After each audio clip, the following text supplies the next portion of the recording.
is the right Anakin Force Ghost.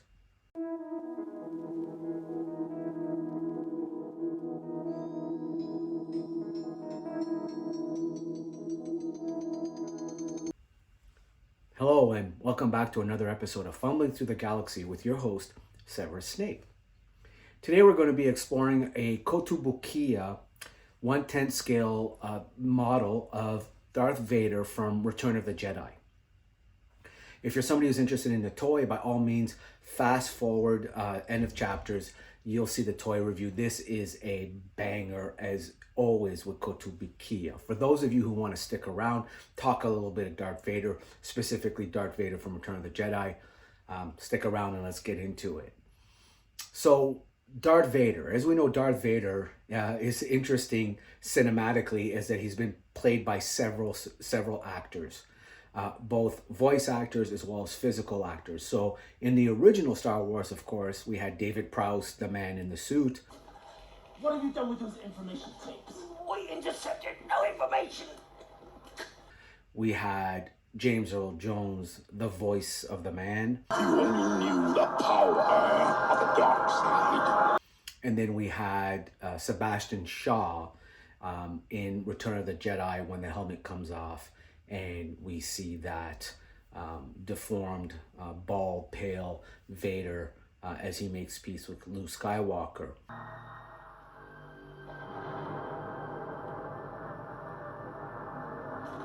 And then, of course, later on we would get, obviously, Hayden Christensen in the prequels. And, of course, now some of the live action stuff. Anakin's gone. I'm what remains. Return of the Jedi Vader. To me, by far and away, the most interesting Vader that there ever was.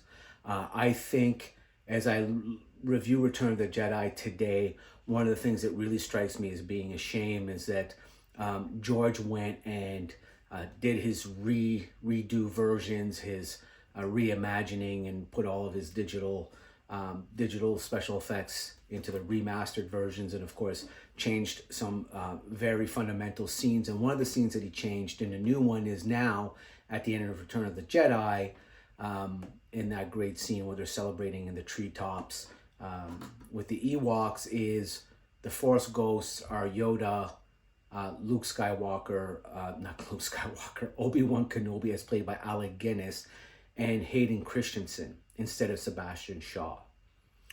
What I find interesting really for me, and to be honest with you, the first time I saw those redo versions and I saw that, I was actually kind of annoyed. I was really, really disappointed. I was disappointed because if you're going to retcon kind of Hayden Christensen there as a young Anakin Skywalker, why keep Alec Guinness? Why not use, why not use Ewan McGregor as Obi-Wan Kenobi? It seemed like a weird choice to me. Now, I don't know if there's any legal reason for that. I don't know if he was unable to go back, but why even touch that scene? I think it's disrespectful. Personally, I felt it was disrespectful just from a fan point of view. I don't know the whole story behind it, but to take that moment away from Sebastian Shaw and to take that moment from Sebastian Shaw in the original, which I thought was one of the most powerful moments of all Return of the Jedi, is when that helmet finally comes off. As a kid, by the time you got to Return of the Jedi, you were dying to find out who was under that helmet. And so it's kind of weird to me that they redid that. And this is what brings me to this Kotobukiya 1/10 scale model or figure or statue that they made based on Return of the Jedi. This is Sebastian Shaw bang on, like absolutely bang on. I love the fact that Kotobukiya said, no, we're not into that. We're going to do it as it was originally in that movie, and keep it like that. And so I absolutely appreciate that they've done this.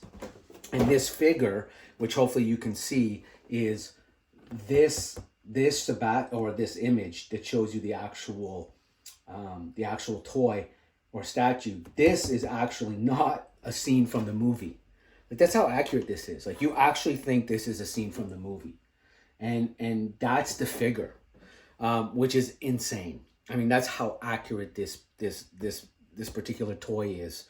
So anyway, so this is a great piece. As you know, I collect everything in box. One of the reasons why I also love collecting in person, which I've said often, is because you get to meet the collectors, and sometimes every now and then you come across a deal which is bananas. If you've watched my recent videos, you've seen that I had a 1/4 scale sideshow piece of Han and Carbonite. Now that piece was obviously not cheap, but it was nowhere near what I would have paid if I hadn't met this person in person and also developed a relationship with the sellers at some of the shows that we have. I'm lucky enough in the GTA in Toronto, where I live in Canada, we kind of have a quarterly toy show called Ontario Collector Con, which is awesome. And they do a quarterly show. So you really get to kind of establish those relationships and get to know people. And so this is not from that show, but this was from another local show where I walked in, had this. Now, if you're familiar with Kotobukiya, they're not like super, super expensive, but they're not cheap. And so, you know what? Check out the price tag on this. That's Canadian dollars. So that's, I don't know, what is that, like $25 American for this Kotobukiya piece? And it was complete. And to be honest with you, when I saw the price tag, I immediately said to the seller, I said, so what's missing? And what's wrong with this thing? And he said, nothing. He said, honestly, you know, I'm motivated to sell. I just want to sell. I've priced it to sell. And so, you know, I opened it from the bottom because it's never even been opened at the top. It still has the seal. And I confirmed that everything was there. Everything was absolutely pristine. And so, yeah, I mean, seriously, what a deal. Anyways, you know, we won't often go into prices, but when you see something like this, it's like, come on now, you got to share that with people. And just remind people of why it's so important to go in person to these cons and meet the people, meet the sellers, and every now and then run across something like this. Because you know, you're not listing this on Marketplace or eBay for this price because, quite frankly, the hassle you're going to go through to try and sell it, ship it, all that kind of is just not worth what you're asking. So in any event, this is a really fantastic piece. I'm curious, who is your favorite version of Vader? Did you feel any way when you saw Hayden Christensen as the Force Ghost at the end of Return of the Jedi instead of Sebastian Shaw? Yeah, tell me who your favorite Vader is and why, and whether or not that bothered you. I'd be curious. As always, like, share, subscribe, and let's get to the table and have a look at this fantastic figure. Okay, here we are at the table with the box. So as I mentioned in the preamble, you know, another great Kotobukiya piece. This one they've called the Darth Vader Return of Anakin Skywalker 1/10 scale pre-painted model kit. That's interesting, Return of Anakin Skywalker. So I suppose because this one, as we'll see, you get him with and without his helmet from A New Hope, from Return of the Jedi, that's what they're referencing there, is that moment where you see the original actor without the helmet, and therefore the return of Anakin Skywalker, his redemption from the dark side back to the light. So here we are, you know, back of the box. Again, another fantastic capture of the original actor who played Anakin in Return of the Jedi. Just really, like, I mean, how bang on is that sculpt from Kotobukiya? Like, they just never miss, right? Here we have a side shot, and here we have quite a bit of wording, and you know, I won't bore you guys with all of it, but it basically just talks about how this is a Japanese import, how this is the latest issue in the hit line of smaller scale Star Wars artifact statues right out of Return of the Jedi. It talks about how Darth Vader was the most powerful Sith, and then how this captures him from that moment in Return of the Jedi. So when we have a look at the figure out of box, you'll see there's quite a few poses that, well, not quite a few, but you have a few poses that you can do with him, which is really neat. One of them is here with the sword upright, and one is with the sword to the side. And then, of course, you've got these alternate heads. I pose mine without the helmet because this is what I grew up with.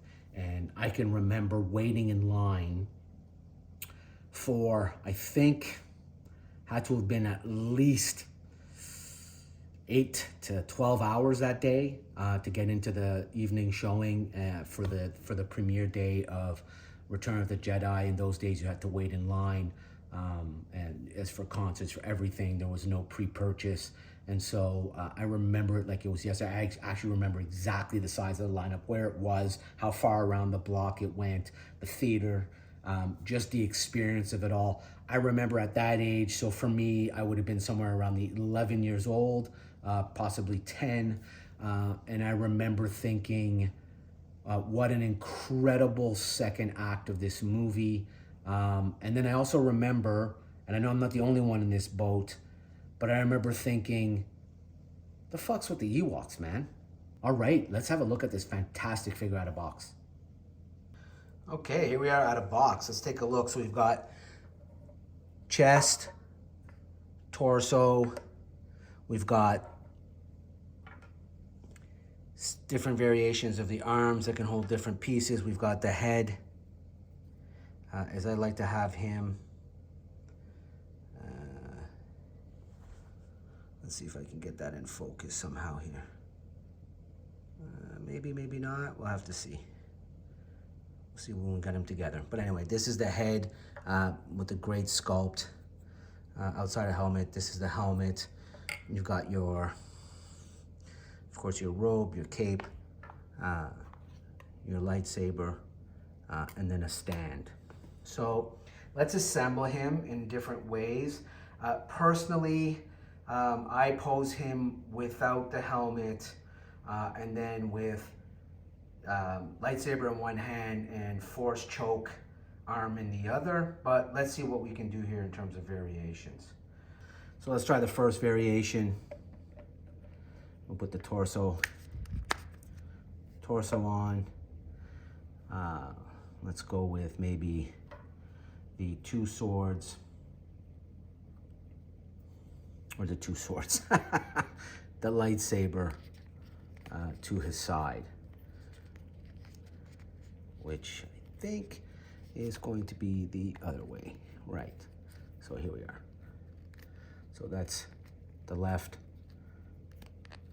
shoulder plate that goes on here and will allow us to have the lightsaber actually standing up.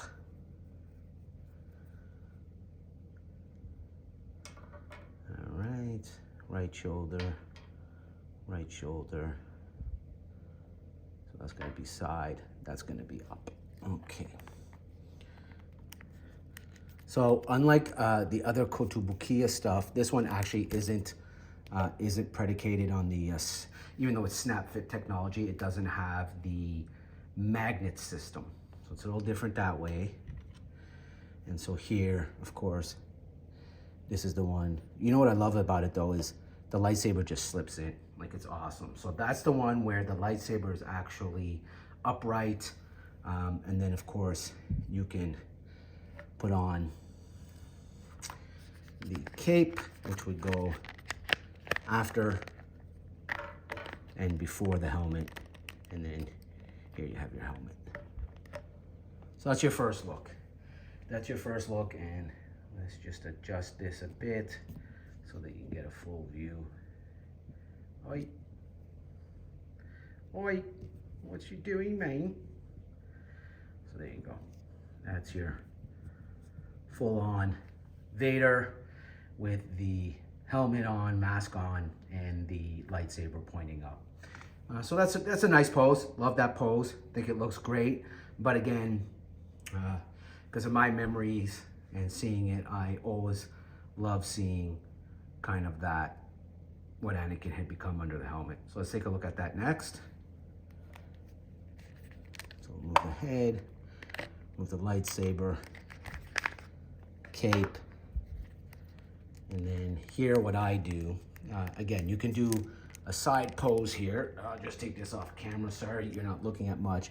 What I'm doing is just removing the left arm. You know, I'll give them this, man. Once this is in there, I mean, it's in there. I mean, there's no doubt about that. So I've taken off the left arm and I'm putting the choke force arm, which is the one with the hands sprawled out and the fingers sprawled out. There you go. That I think is the most menacing. I love that. That would actually work really well with the helmet as well. I do it without the helmet, but again, that's just dealer's choice. So we'll put the saber back in his hand, put the cape on,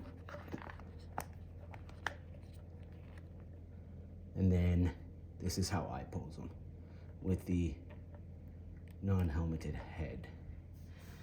So that's the way I pose him. I haven't snapped the neck all the way down, so that looks a little funny right now, but it's just because I'm trying to not snap everything hard into place so you can kind of get an idea of where it's at. So that's how I pose him anyways. I guess since that's the way I pose him, I probably should snap everything nice and tight so that you can get an idea of the final look. Here we are. And that's how I pose him. I absolutely love the fact that there's that pose where, you know, the force hand, head turns, and that to me is by far my favorite pose for him. But everybody, and then this great base. Once again, Kotobukiya always has really great, oh, crunch, really great bases for their toys. And that's how I pose him.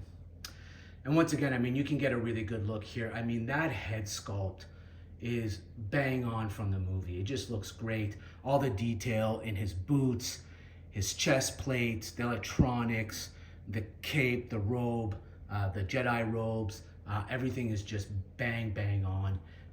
You know, once again, Kotobukiya just never ever misses, in my opinion. They are by far the best of the best. So anyway, that's my review of the Return of Anakin Skywalker Kotobukiya 1/10 scale figure pre-painted model kit, as they call it.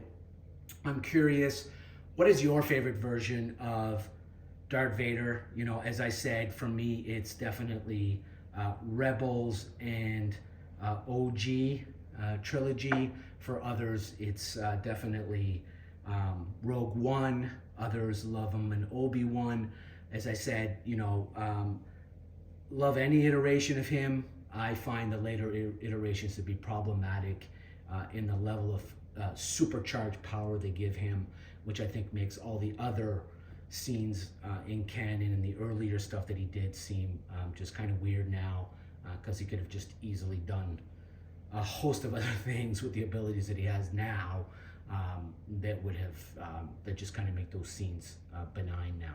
So anyways, as always, you know, like, share, follow, subscribe, and we'll see you on the next one. May the Force be with you always.